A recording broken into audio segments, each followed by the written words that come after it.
श्री गणेशाय नमः। नमस्कार मित्रों, मेरा नाम है ज्योति। एस्ट्रो तत्व चैनल पर आपका अभिनंदन है। और अभी तक आपने चैनल को सब्सक्राइब ना करा हो तो कर ले, जिससे आपको अपडेट मिलते रहे। और हमारे चैनल के सभी वीडियोस देखिएगा जरूर। और ज्ञानवर्धक वीडियोस के लिए हमारी प्लेलिस्ट जरूर देखें, इससे हमें प्रोत्साहन मिलता है नित नई जानकारी लेने का। आज इस वीडियो के माध्यम से हम सभी जानते हैं जीवित पुत्र का व्रत महाभारत के समय से है। इसका संबंध जाने। व्रत कथा और पूजन विधि। हिंदू धर्म में कई तरह के व्रत उपवास रखे जाने की परंपरा है। कभी कोई व्रत पति की लंबी उम्र के लिए रखा जाता है तो कभी कोई संतान की लंबी उम्र की कामना के लिए रखा जाता है। संतान की दीर्घायु के लिए रखे जाने वाले कई व्रतों में से एक व्रत है जीवित पुत्र का व्रत, जिसे ज्योतिया व्रत भी कहते हैं। संतान की लंबी उम्र के लिए रखे जाने वाला यह व्रत निर्जला रखा जाता है। जीवित पुत्र का व्रत तिथि और मुहूर्त। आश्विन मास की कृष्ण पक्ष की अष्टमी तिथि के दिन जीवित पुत्र का व्रत किया जाता है। इस वर्ष 10 सितंबर 2020 गुरुवार के दिन जीवित पुत्र का व्रत ज्योतिया व्रत किया जाएगा। इस व्रत के बारे में सबसे पुरानी कहावत के अनुसार कहा जाता है कि इस व्रत का संबंध महाभारत काल से है। जीवित पुत्र का व्रत बिहार, मध्य प्रदेश और पूर्वी उत्तर प्रदेश के कुछ हिस्सों में मनाया जाता है। अष्टमी तिथि प्रारंभ सितंबर 10, 2020 को 2:05 बजे सुबह। अष्टमी तिथि समाप्त सितंबर 11, 2020 को 3:34 बजे सुबह। जीवित पुत्र का व्रत रखने वाली स्त्रियों को 11 सितंबर शुक्रवार की सुबह सूर्योदय के बाद से दोपहर 12 बजे तक पारण कर लेना है। दोपहर से पहले पारण कर लेने की मान्यता बताई गई है। जीवित पुत्र का व्रत ऐसे हुआ शुरू। महाभारत के युद्ध के समय अपने पिता की मृत्यु के बाद अश्वत्थामा बेहद नाराज हुए। इसी गुस्से में वह पांडवों के शिविर में घुस गए। शिविर के अंदर उस वक्त 5 लोग सो रहे थे। अश्वत्थामा को लगा कि वो लोग पांडव हैं और अपने पिता की मृत्यु का बदला लेने के लिए उन्होंने उन 5 को मार डाला। हालांकि असल में वह द्रौपदी की 5 संतानें थी। इस बात की खबर जब अर्जुन को मिली तो उन्होंने अश्वत्थामा को बंदी बनाकर उनकी दिव्यमणि छीन ली। अब अश्वत्थामा के गुस्से की आग और बढ़ चली और उन्होंने बदला लेने के लिए अभिमन्यु की पत्नी उत्तरा के गर्भ में पल रहे बच्चे को उसके गर्भ में ही नष्ट कर दिया।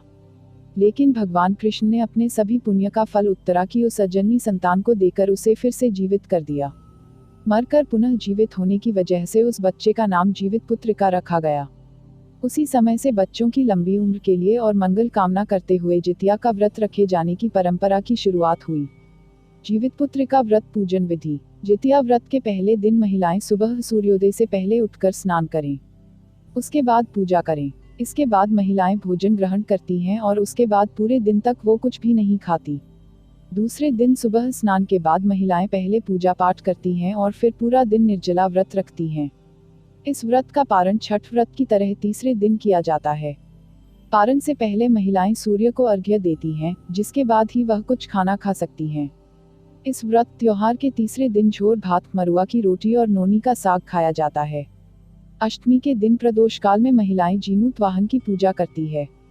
जीमूत वाहन को धूप, दीप, अक्षत, फल फूल आदि चढ़ाया जाता है। पूजा समाप्त होने के बाद जीवित पुत्र का व्रत की कथा सुनी जाती है। जीवित पुत्र का व्रत का महत्व। जीवित पुत्र का या जितिया का व्रत हिंदू धर्म में संतान की लंबी उम्र और उसकी मंगल कामना के लिए किया जाता है। माना जाता है कि इस व्रत को जो भी मां करती है उनकी संतान को लंबी उम्र और जीवन भर किसी भी दैहिक और तकलीफ से सुरक्षा मिलती है। जो कोई भी महिला इस व्रत की कथा सुनती है उसे कभी भी अपनी संतान के वियोग का सामना नहीं करना पड़ता है। इसके अलावा घर में हमेशा सुख शांति बनी रहती है। जीवित पुत्र का व्रत कथा। इस व्रत से जुड़ी कथा के अनुसार गंधर्व के राजकुमार जीमूत वाहन थे। वृद्धावस्था में जीमूत वाहन के पिता वानप्रस्थ आश्रम जाते समय उन्हें अपना राजपाट सौंप कर जाते हैं। लेकिन जीमूत का राजा बनकर मन नहीं लगता। ऐसे में वह अपने साम्राज्य को अपने भाइयों के भरोसे छोड़कर अपने पिता की सेवा करने जंगल चले जाते हैं। जंगल जाकर के वह मलयवती नाम की एक राजकन्या से विवाह कर लेते हैं। एक दिन जंगल में जीमूत वाहन को एक बूढ़ी औरत रोती हुई नजर आती है। जब जीमूत वाहन ने उनसे रोने की वजह पूछी तो उन्होंने बताया कि मैं नागवंश की स्त्री हूँ और मेरा एक ही बेटा है। पक्षियों के राजा गरुड़ के सामने नागों ने उन्हें रोज खाने के लिए नाग सौंपने की प्रतिज्ञा की है। बलि के क्रम में आज मेरे बेटे शंखचूड़ की बलि दी जाने वाली है। तब जीमूत वाहन ने बुजुर्ग महिला से कहा कि आप घबराए मत, आपके बेटे की रक्षा में करूंगा। आज उसकी जगह पर मैं खुद बलि देने जाऊंगा।